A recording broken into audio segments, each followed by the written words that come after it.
Hello students, कैसे हैं आप। तो इलेक्ट्रिकल यात्रा के क्लास 12th के सीरीज ऑफ लेक्चर में आपका स्वागत है। और आज के लेक्चर में हम देखने वाले हैं लास्ट 5 ईयर बोर्ड के क्वेश्चन जो कि एटम्स के ऊपर पूछे गए हैं।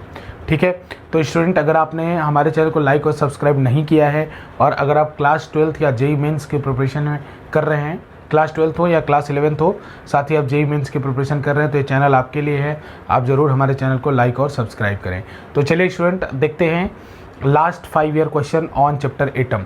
इसमें हर चैप्टर के धीरे धीरे हम लास्ट 5 ईयर क्वेश्चन अपलोड करेंगे स्टूडेंट, जैसे अभी एटम का कर रहे हैं, क्योंकि एटम के वीडियोज़ हमने कंप्लीट किए हैं अपने चैनल के प्लेलिस्ट पे।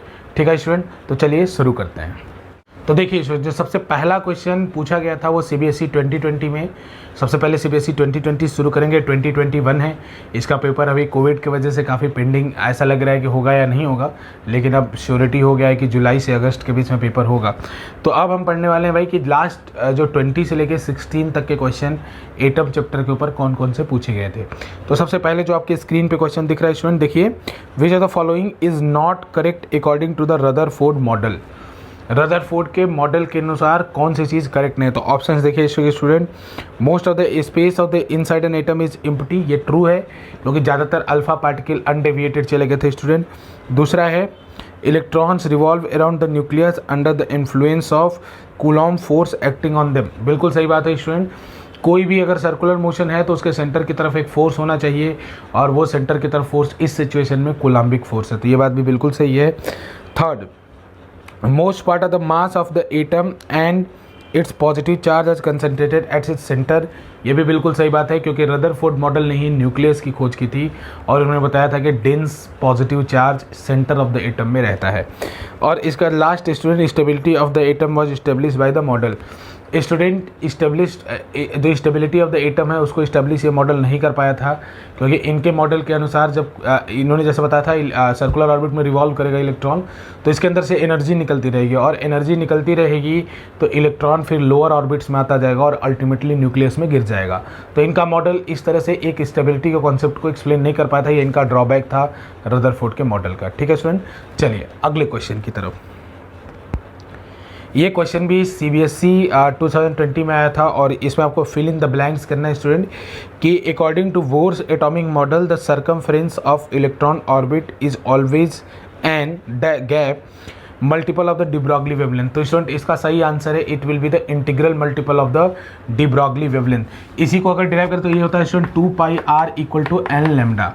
इसी को अगर आप फर्दर सॉल्व करते हैं स्टूडेंट, एल अगर लैम्डा की वैल्यू आप h/p डालें तो फिर वहाँ से आपको ये वाली चीज़ निकल के आती है। जो बोर क्वांटाइजेशन की थियरी है वो डिराइव करने के पीछे यही उसके पीछे जो है कॉन्सेप्ट है कि भाई जो एटम है अगर एक सर्कुलर ऑर्बिट में रिवॉल्व करता है तो जो उसके ऑर्बिट का लेंथ है वो इंटीग्रल मल्टीपल होता है जो एटम से रेडिएशन निकल रहा है उसके वेवलेंथ का। ठीक है स्टूडेंट, तो इसका जो सही ऑप्शन, इसमें आपको इंटीग्रल फिल करना है, integral multiple of the de Broglie wavelength. ठीक है स्टूडेंट, चलिए नेक्स्ट क्वेश्चन को देखिए स्टूडेंट। तो नेक्स्ट क्वेश्चन आया है सीबीएसई 2019 में और इसमें और करके 2 क्वेश्चन आए थे 2-2 मार्क के।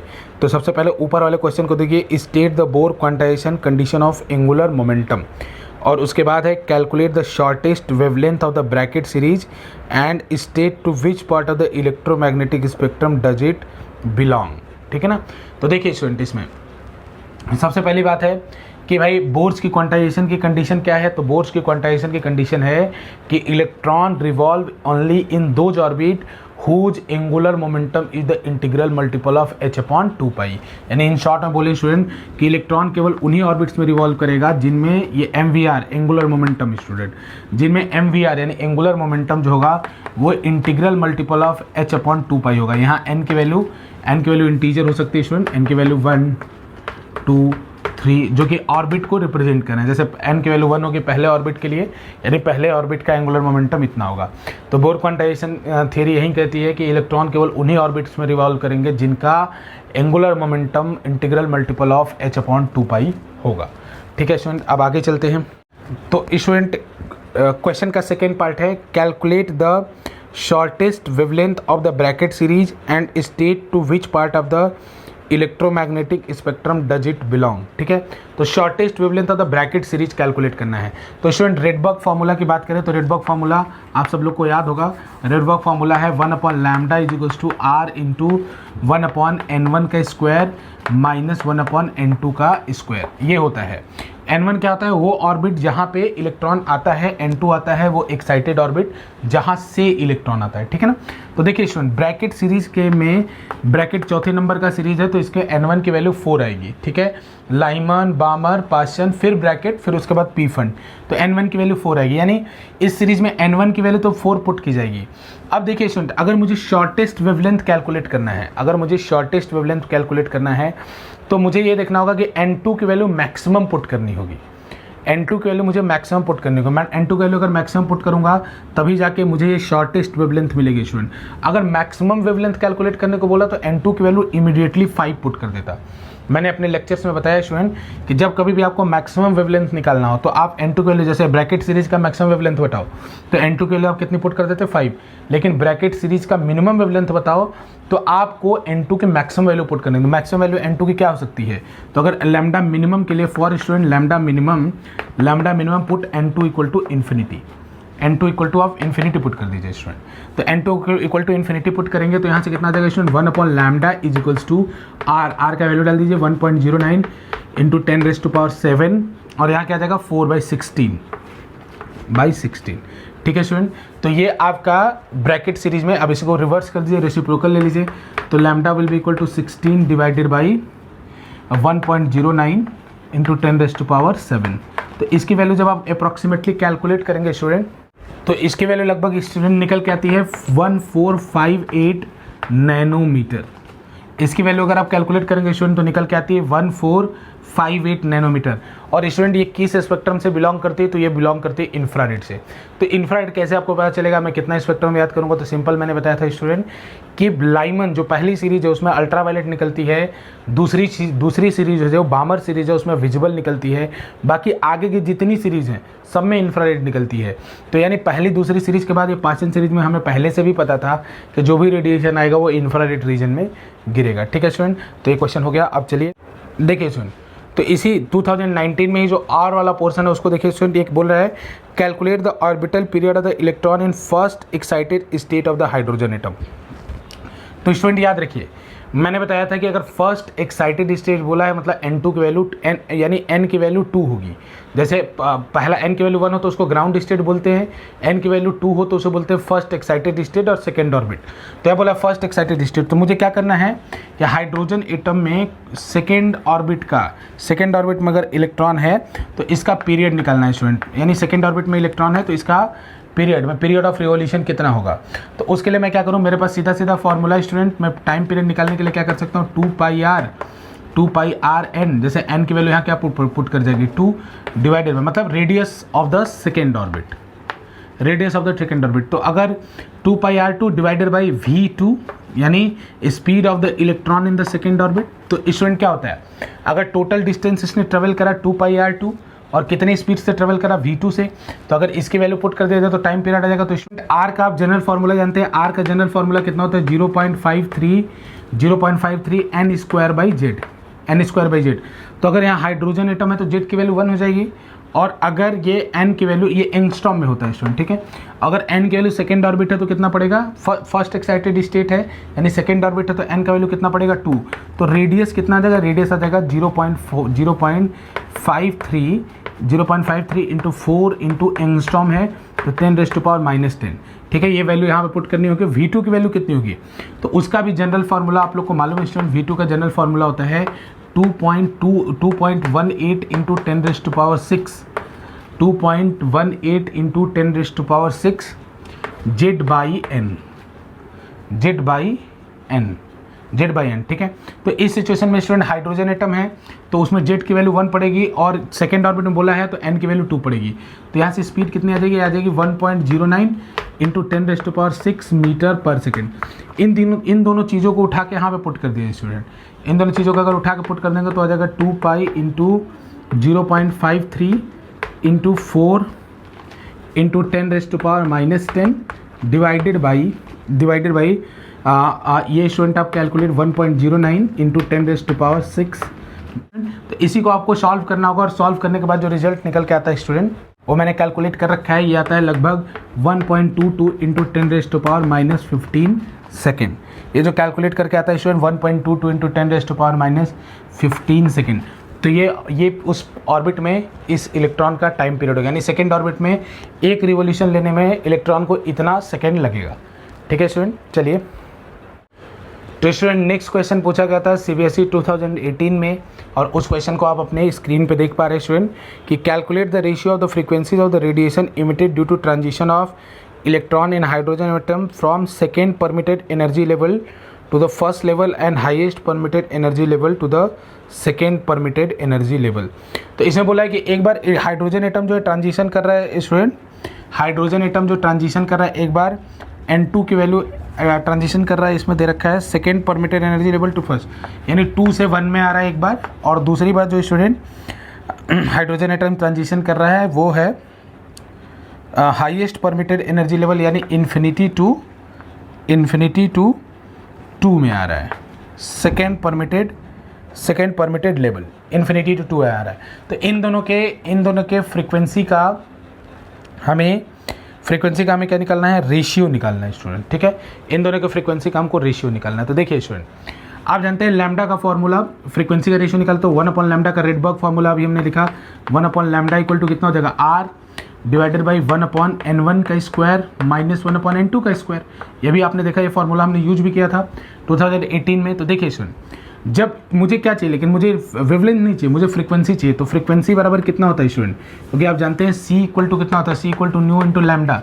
तो फ्रीक्वेंसी बराबर कितना हो जाएगा, फ्रीक्वेंसी बराबर हो जाएगा C/λ। यानी अगर इस फॉर्मूले में C का मल्टीप्लिकेशन कर दूँ तो ये फ्रीक्वेंसी हो जाएगा। तो फ्रीक्वेंसी का फॉर्मूला कितना हो जाएगा, फ्रीक्वेंसी का फॉर्मूला हो जाएगा, इसमें मैं C का मल्टीप्लाई कर दूँ तो C/λ फ्रीक्वेंसी, और ये कितना हो जाएगा C इंटू R। C क्या है, स्पीड ऑफ लाइट। और तो पहले सिचुएशन में देखिए, चलिए पहले सिचुएशन में देखिए स्टूडेंट, तो पहले सिचुएशन में फ्रीक्वेंसी मैं न्यू 1 मान ले रहा हूँ। तो मैं N1 की वैल्यू कितनी पुट करूँगा, 1 का स्क्वायर माइनस 1/2 का स्क्वायर, ऐसे पुट करूँगा।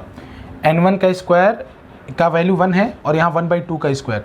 तो इसको अगर सॉल्व करेंगे स्टूडेंट तो कितना निकल के आएगा, ये निकल के आएगा CR और 1 माइनस 1/4, यानी CR इंटू 3/4, CR इंटू 3/4 है ना, या ये भी क्या है 3CR/4।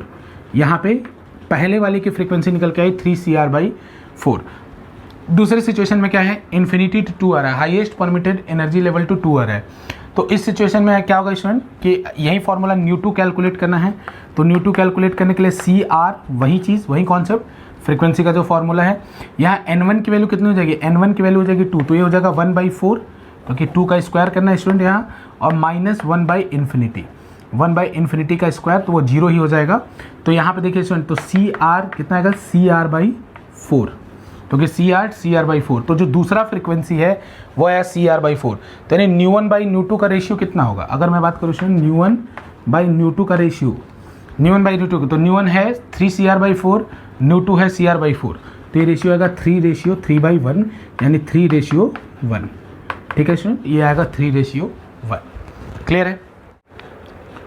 तो चलिए नेक्स्ट क्वेश्चन की तरफ चलते हैं स्टूडेंट। आप अपने स्क्रीन पे देख सकते हैं, ये क्वेश्चन पूछा गया था CBSE 2017 में, 2 मार्क का क्वेश्चन है कि 12.5 electron volt electron beam is used to excite a gaseous hydrogen atom at room temperature. Determine the wavelength and the corresponding series of the lines emitted. तो यानी एक बात हमें ये समझना है कि भाई शुरू में जो हाइड्रोजन का एटम है वो अपने ग्राउंड स्टेट, हाइड्रोजन का जो इलेक्ट्रॉन है वो अपने ग्राउंड स्टेट में रहता है। तो हमें ये पता लगाना होगा कि भाई जो ये 12.5 इलेक्ट्रॉन वोल्ट है, इतनी एनर्जी पाने के बाद वो किस स्टेट में मैक्सिमम जा सकता है, तभी जाके हम बात कर सकते हैं भाई कि उसमें कौन कौन से सीरीज विजिबल होंगे, तभी हम बात कर सकते हैं, तभी हम बात कर सकते हैं ट्रांजिशंस की। तो इसके लिए क्या करें स्टूडेंट, एनर्जी कितनी है, एनर्जी कितनी दी गई है, एनर्जी दी गई है 12 जो डेल्टा ई दिया गया है वो दिया गया है 12.5 इलेक्ट्रॉन वोल्ट। यानी इलेक्ट्रॉन ने इस ग्राउंड स्टेट से इतनी एनर्जी एब्जॉर्ब करी, तो कौन सी स्टेट में जाएगा, ठीक है ना, तो वो उसी स्टेट में जाएगा जिनकी एनर्जी का डिफरेंस EN2 माइनस या EN2 माइनस EN1 इलेक्ट्रॉन उसी ऑर्बिट में जंप करता है स्टूडेंट जिनके एनर्जी का डिफरेंस दी गई एनर्जी के बराबर है। तो दी गई एनर्जी कितने 12.5 इलेक्ट्रॉन वोल्ट।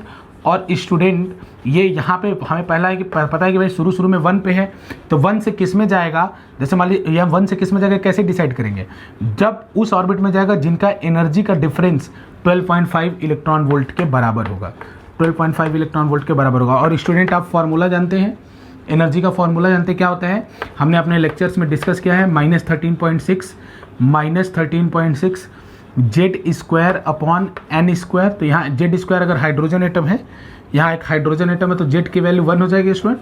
तो यहाँ हो जाएगा -13.6 डिवाइडेड बाई n2 का स्क्वायर -13.6 माइनस, यहाँ एक स्टूडेंट फार्मूले में माइनस है और एक माइनस बाहर से है, तो -13.6 और यहाँ पे कितना हो जाएगा, यहाँ पे हो जाएगा 1 का square is equals to 12.5 electron volt. ये सब इलेक्ट्रॉन वोल्ट में है, तो आपको कन्वर्ट करने की ज़रूरत नहीं है क्योंकि ये जो फार्मूला है ये एनर्जी इलेक्ट्रॉन वोल्ट में देता है।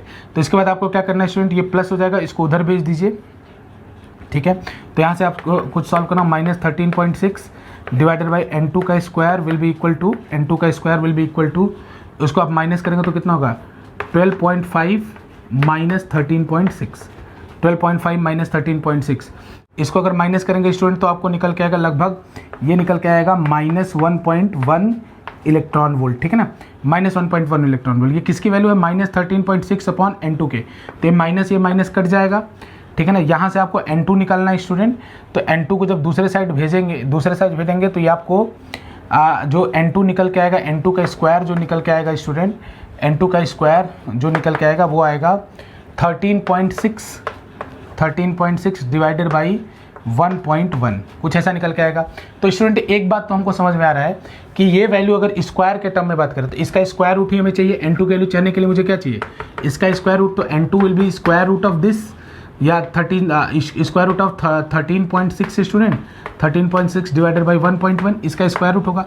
तो देखिए स्टूडेंट ये क्वांटिटी मेरे को पक्का पता है कि भाई 9 से तो बड़ी है, 9 से बड़ी है और 16 से छोटी है, तो इसका मतलब n2 का वैल्यू 3 पॉइंट समथिंग रहना चाहिए, 3 पॉइंट समथिंग रहना चाहिए, उसके डिटेल में हम नहीं जा रहे। यानी n2 की वैल्यू अगर इंटीग्रल वैल्यू लेंगे तो n2 की वैल्यू निकल के आएगी स्टूडेंट 3, ठीक है। कैसे मैंने जज किया, मैंने जज किया कि भाई कि n2 का स्क्वायर है, जो n2 का स्क्वायर है ये देखिए 13.6 कैंसिल करेंगे स्टूडेंट तो इसकी वैल्यू समथिंग, क्योंकि ये 1 के बहुत क्लोज है तो इसकी वैल्यू समथिंग 14 के या 13.6 या 13.4 के बराबर आएगी।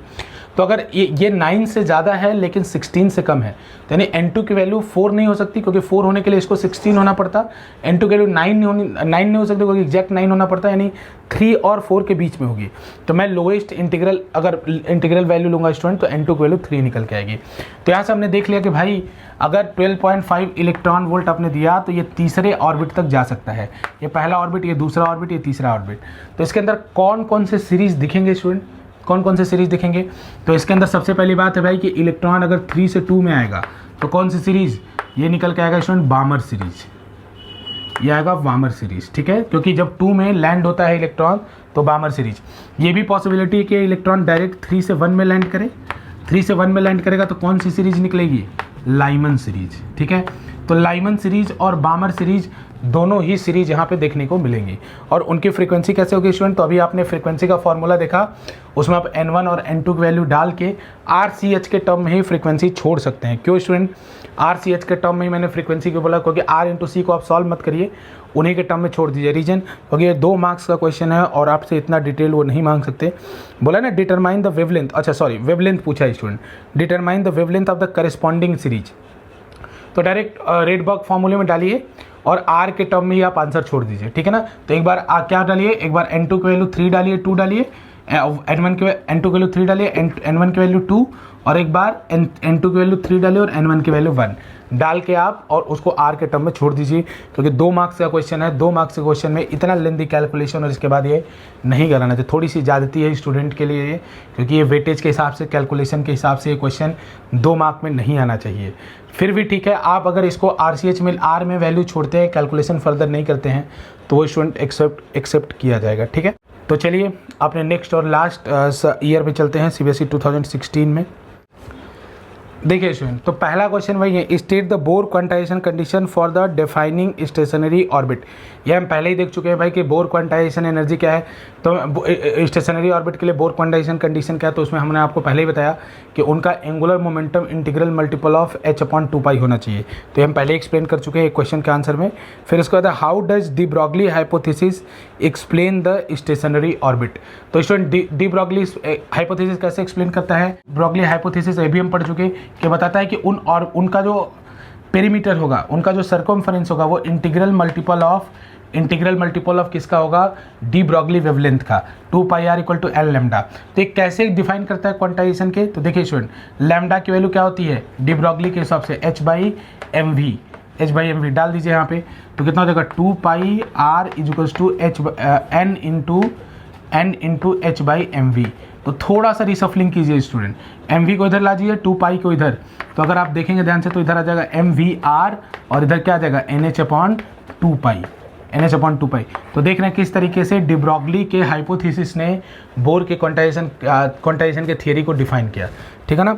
तो ये आप देख रहे हैं how does bore de Broglie hypothesis explain the stationery orbit. तो डी ब्रॉगली हाइपोथेसिस इसको वेरीफाई करता है और इनफैक्ट डी ब्रॉगली हाइपोथेसिस का मेन रोल है ये बोर्स क्वांटाइजेशन कंडीशन को निकालने में, ठीक है स्टूडेंट। अब इसका नेक्स्ट क्वेश्चन देखिए जो इसमें आया है, find the relation between the three wavelength λ1 λ2 from the energy level diagram shown. तो देखिए स्टूडेंट, 3 एनर्जी लेवल है A B C। तो λ1 की वैल्यू, ये 3 नंबर में क्वेश्चन शायद है, ये पूछा गया 3 नंबर में क्वेश्चन।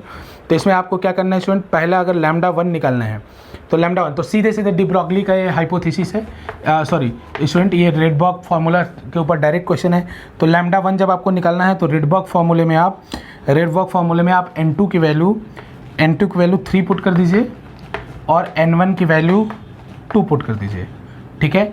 n2 की वैल्यू 3 पुट कर दीजिए और n1 की वैल्यू 2 पुट कर दीजिए, तो आपको λ1 आ जाएगा किस फार्मूले में, जो रेडबर्ग फार्मूला अभी हमने देखा था, 1/λ = r × 1/n1² - n2², ठीक है। सिमिलरली अगर λ2 आपको कैलकुलेट करना है स्टूडेंट, λ2 कैलकुलेट करना है तो आप n2 की वैल्यू, उसमें n2 की वैल्यू, क्योंकि देखिए b से a में आ रहा है तो b मतलब n2 की वैल्यू आप डाल दीजिए 2 और n1 की वैल्यू डाल दीजिए 1। सिमिलरली आप देख सकते हैं, खुद अपना लॉजिक लगा सकते हैं कि अगर λ3 मुझे कैलकुलेट करना है तो λ3 के लिए मुझे n3 की वैल्यू डालनी, n2 की वैल्यू डालनी होगी 3 और n1 की वैल्यू डालनी होगी 1। तो यहाँ से आप तीनों सीरीज को कैलकुलेट कर सकते हैं, ठीक है स्टूडेंट। तीनों वेवलेंथ को आप कैलकुलेट कर सकते हैं और उनके बीच में रिलेशन भी आप निकाल सकते हैं कि उनके बीच में रिलेशन कितना आएगा, ठीक है स्टूडेंट। तो स्टूडेंट, उम्मीद है आपको लास्ट 5 ईयर क्वेश्चन जो बोर्ड में पूछे गए थे एटम्स के ऊपर वो समझ में आए होंगे। आप हमारे चैनल को लाइक्स और सब्सक्राइब ज़रूर करें। जो भी प्लेलिस्ट हम चलाएंगे, जो भी पहले उसके टॉपिक्स कवर करेंगे, और टॉपिक्स कवर करने का हमारा कॉन्सेप्ट है 1 वीडियो 1 कॉन्सेप्ट, ठीक है। तो एक वीडियो में एक कॉन्सेप्ट, नो मोर ओवरडोज, कोई भी ज़्यादा ओवरडोज नहीं, बड़ा वीडियो नहीं बनाएंगे। और उसके बाद उस टॉपिक से, उस चैप्टर से related last 5 year board question भी आपको यहाँ देखने को मिलेगा। तो आप हमारे चैनल को लाइक और सब्सक्राइब ज़रूर करें। बहुत बहुत धन्यवाद।